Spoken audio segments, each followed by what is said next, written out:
From MTN News, you're watching Montana This Morning. Will Bozeman students go from the blended model to full-time in-person learning? I'm Gabby Crevitt, and I'll have that full story coming up. And with the U.S. House pushing forward on impeachment plans, just what are the rules for doing that? Coming up, find out what the law requires and why some lawmakers think it's important to push forward when so few days are left in the president's term. Well, 6:30 a.m. Monday, January 11th. We have made it this far into 2021. Holly Brantley, Chet Lehman, Matt Elwell, and you are watching Montana This Morning then. And it's a little cold outside. I have there, advice for folks at home this morning. If you We park wanna your hear car outside, why not go outside and give it a good try? Take the scraper with you too. The windows will be iced up completely. It is very cold. Trust me We all agree. We have a lot of areas into the single digits, and even a light wind is going to make a big difference as you step outside. So make sure you have your hats, gloves, mittens, whatever you need. Temperatures into the single digits for much of the area this morning. We're going to be in and out of cloud cover, and I think the positive thing for today is we're going to see a nice warm up as you head into the mid to late morning and early afternoon, back into the mid and upper 30s. Now that cold start is going to make it a little chilly, obviously, for the first part of the day, but our daytime temperatures building as you head into the afternoon. We do have some snow, or at least the potential of some snow to talk about. We'll talk about that, of course, coming up in just a few minutes. All right, well, Gallatin County Commissioners will discuss and decide on an interim sheriff this morning. Yeah, remember, at this point in time, Gallatin County does not have a sheriff. Former Sheriff Brian Goodkin's last day was the end of 2020 after being tapped by Governor Greg Gianforte to lead the state's Department of Corrections. This morning, commissioners will decide on an interim sheriff while they look for a permanent replacement to finish the rest of Goodkin's term. That meeting is open to the public, begins at 8:30 in the community room at the Gallatin County Courthouse. Well, in our nation's capital, Speaker Nancy Pelosi is making it clear she plans to move ahead with impeachment this week in response to the Capitol riots. Yeah, so what are the rules and what is the likelihood it happens before President Trump leaves office? Our Joe St. George explains. Shocking scenes at the Capitol last week turning into an impeachment debate this week, with House Democrats poised to make the issue center stage, the second such impeachment attempt by House Democrats in the last year and a half. As a reminder, here are the rules for impeaching a president. A majority in the House of Representatives must agree to impeach. After any articles of impeachment are sent to the Senate, a trial would begin there. 66 senators would need to vote to impeach to remove President Trump. Republicans control the rules and timeline of any Senate trial until the Georgia Senate runoff is certified. Of course, the big question as we begin a new work week is, will any of this actually take place before President Donald Trump's term expires? And while the House of Representatives is poised to move quickly, potentially voting to impeach by midweek, at this point the Senate will take some time, with any potential trial not starting until there's only a few hours left in President Trump's term. It's looking increasingly likely that if a possible impeachment trial would take place, it would occur after President Trump leaves Washington.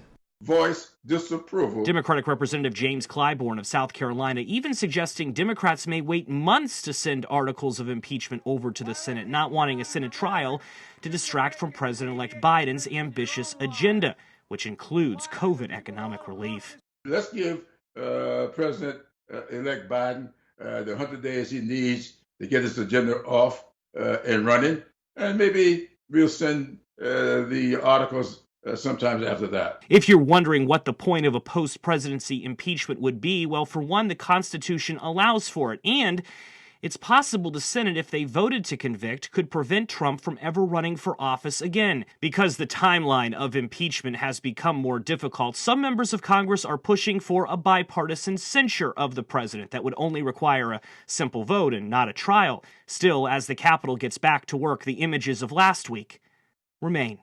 In Washington, I'm Joe St. George.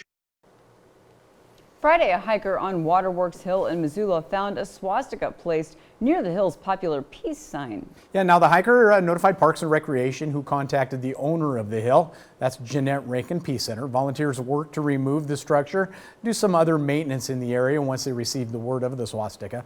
Now, in January of 2007, Peace Center purchased the 4.5 acres of land where the peace sign currently resides. Staff say the peace sign serves as a beacon of the organization's mission, offers a place for people to reflect. Executive Director for the Peace Center told MTN News her focus isn't on finding blame for who placed the swastika, but rather she hopes the incident sparks a meaningful conversation.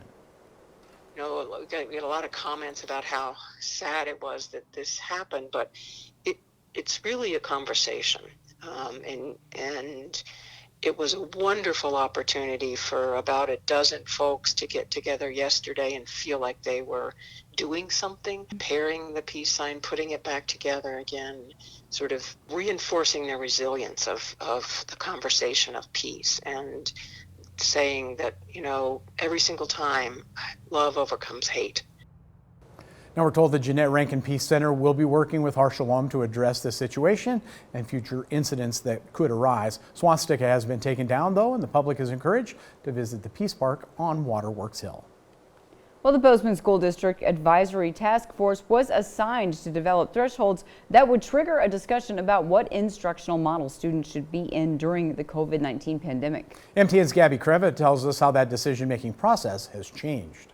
If you're a parent in Bozeman, there's a good chance one word you were hearing a lot this fall during school board meetings was the metrics. And depending on those metrics would decide whether your student could go from the blended model to in-person learning. Well, the metrics have become much more comprehensive since the fall, and they'll be put to test soon. It's a tall order that was given to the COVID Advisory Task Force. That's Deputy Superintendent of Public Schools Casey Bertram talking about the new detailed guidelines a task force created to help trustees decide the right time to change instructional models. The task force, which consisted of administrators, teachers, healthcare professionals, and public health officials, created a detailed blueprint to help guide the decision-making process. The new guide includes external community metrics, Bozeman School District internal metrics, a decision-making matrix, and a visual dashboard of information for different grade bands. This advisory task force will develop thresholds to trigger discussion with administration and the Board of Trustees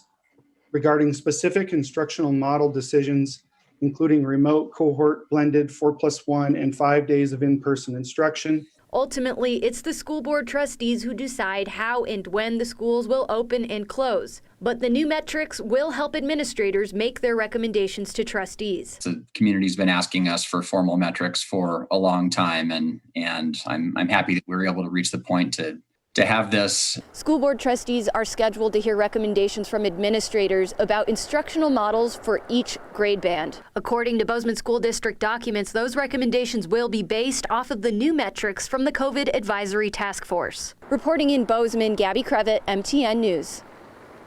Now Gabby tells us today's meeting is scheduled for this afternoon, 5:45, and it will be available on Zoom.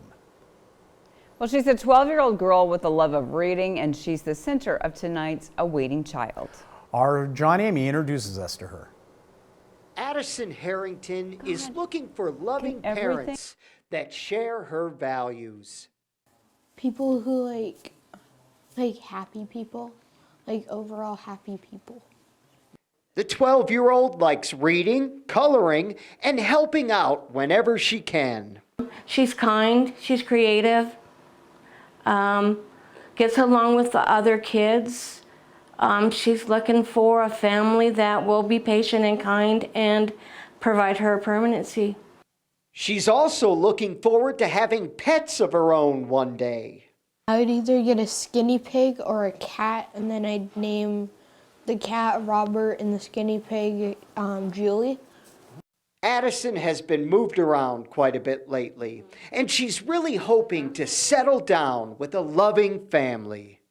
She's moved too many times for a child her age, and it's time for her to find a permanent place. But is patient and is able to go with the flow, even when it keeps flowing, you know, when lots of changes come at the same time. It's hard, but she handles it. In Helena, John Amy, MTN News. Again, head on over to our websites and look for Waiting Child if you are interested in participating in that. It's one of our oldest running segments, and it's one of my favorites. Awesome. It is awesome. I do love it, yeah. Well, coming up here on Montana This Morning, Congress is set to get another UFO report from the Pentagon. After the break, learn why it's due to happen soon and what is leading to the call for more information. But first, let's check in with Tony DeCopel to see what's coming up at 7 o'clock on CBS This Morning. Good morning. Ahead on CBS this morning, new details of last week's deadly assault on the Capitol as Democrats push to impeach President Trump again. Former House impeachment manager Congressman Adam Schiff will join us to discuss this new effort and also the unanswered questions about the attack. Also only on CBS this morning, more of Gail's interview with Mia Ponsetto, the woman facing multiple charges for an alleged assault on a black teenager. Plus, the teenager's parents react to the interview.